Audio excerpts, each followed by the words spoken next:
1931 में ग्वाला जाति के परसेंटेज था 4 पॉइंट समथिंग, और आज जब 2022 की जनगणना हुई है उसमें वो 14 पॉइंट समथिंग है। इतना कैसे बढ़ोतरी उनमें हो गई। मांझी जी का बयान आ गया है कि 1931 में लगभग 4% यादव थे, तो 14% कैसे हो गए। उन्होंने सवाल खड़ा किया है तेजस्वी यादव पे, नीतीश कुमार पे कि जातीय जनगणना में गड़बड़ी हुई है। इसी पे बात करेंगे। हमारे साथ वेद प्रकाश जी, वरिष्ठ पत्रकार हैं। सर, यादव 4% थे जैसा मांझी जी कह रहे हैं, अब 14% हो गए हैं। आपको क्या लगता है, क्या वाकई में हेराफेरी है या डाटा गलत पेश कर रहे हैं? देखिए, जीतन राम मांझी जो बोले हैं, वो जो आंकड़ा दिए हैं 1931 के जनगणना को लेके, वो फर्जी है। मांझी जी भोला भाला आदमी हैं, उनके आजू बाजू जो लोग हैं वो फर्जी लोग हैं। वही मांझी जी को बरगलाए हैं, बहलाए हैं, कुछ गलत डाटा दे दिए हैं।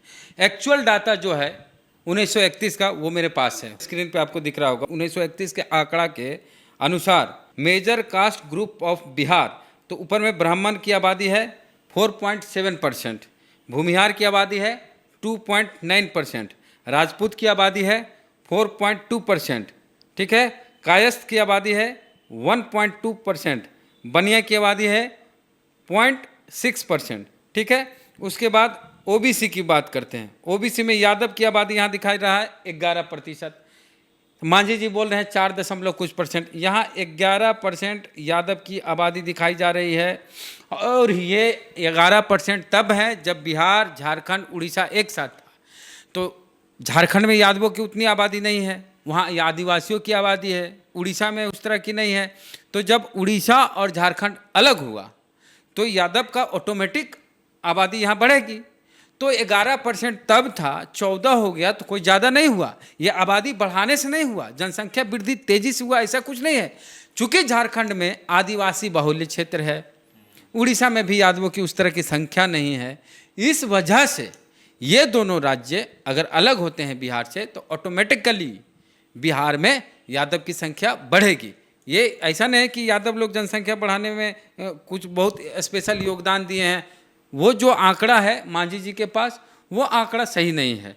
हाँ, मांझी जी एक चीज़ जो बोल रहे हैं उस पर हम सहमत हो गए, लेकिन उसके बाद हम आपको ये भी बता देते हैं कि यादव के बाद उस समय 1931 के अनुसार जो कुर्मी का डेटा है वो 3.6% है, कोरी 4.1% है, तेली का 2.8% है ना, और बाकी जो 9 ग्रुप्स है उसका 3.2% दिया हुआ है। शुद्राज दिया हुआ है 16%, यानी दलित की आबादी यहाँ पर 16% है। उनका सर ये भी क्लेम है कि कई जातियों को ग्वाला में जोड़ दिया गया है, उससे उनकी संख्या बढ़ गई है। 11 हम तो सिंपल बता दिए, 11% था, 14 हो गया, कोई बड़ी बात नहीं। वो सारी जातियाँ जो है वो यादव की ही उपजातियाँ हैं। हाँ, एक क्लेम जो मांझी जी कर रहे हैं कि उनकी जो जाति है उसको अलग अलग कर दिया गया।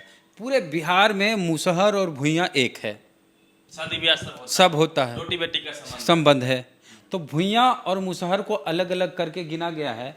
मुसहर की आबादी आपको दिखाया गया है 3.08%। मुसहर की आबादी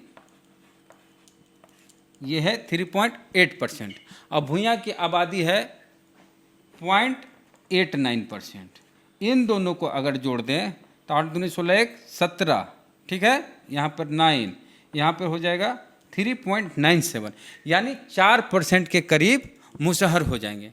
अगर मुसहर 4% के करीब हो जाएंगे तो कई जातियों से ऊपर चले जाएंगे। अगर मुसहर भुइयाँ को एक कर दिया जाता तो 5वें नंबर की जाति ये होती। कुशवाहा के बाद 5वें नंबर पर ये आता मुसहर, ऊपर उठ जाते। हाँ, ये फिर शेख से ऊपर उठ जाते, मोमिन से ऊपर उठ जाते, ब्राह्मण से ज़्यादा होते, राजपूत से ज़्यादा होते, कुर्मी से ज़्यादा हैं अभी।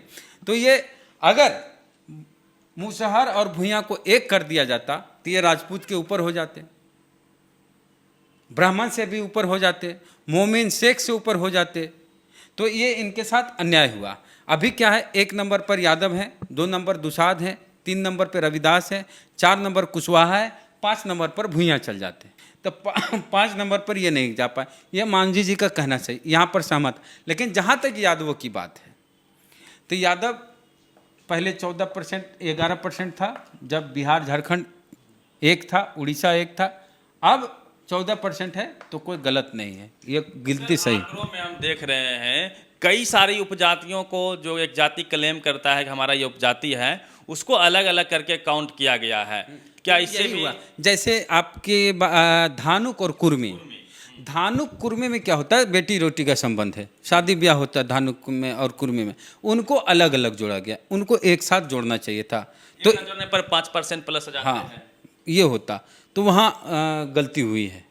इस तरह की गलतियाँ हुई है जो नहीं होना चाहिए, लेकिन अलग अलग जाती है तो अलग अलग बेटी रोटी संबंध है, उसका कल्चर काम ठीक है, ये अच्छी बात है, बेटी रोटी का संबंध है।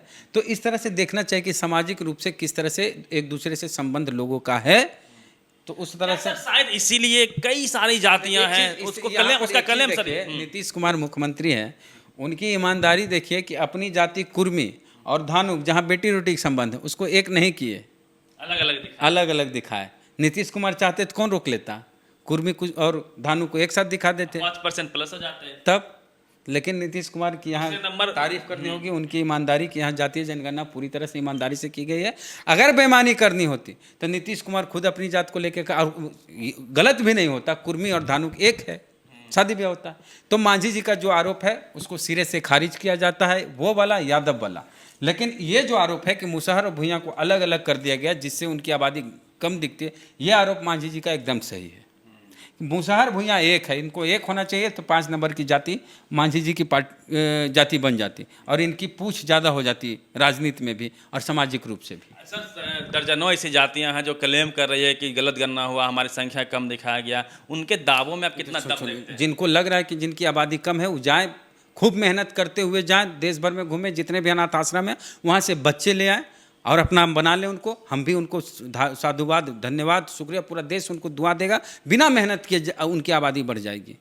कोई एक्स्ट्रा, ये तो शानदार रास्ता है, बहुत बढ़िया। तो ये काम कर सकते हैं आप। चलिए धन्यवाद आपका। आपने देखा किस प्रकार से यादव जाति को लेके मांझी जी का कमेंट आया था कि 1931 के जनगणना में मात्र 4% के अबाउट में यादव थे, वह 14% कैसे हो गए। उनको बेसर ने अच्छे समझा दिया है कि क्यों उनकी आबादी बढ़ी है।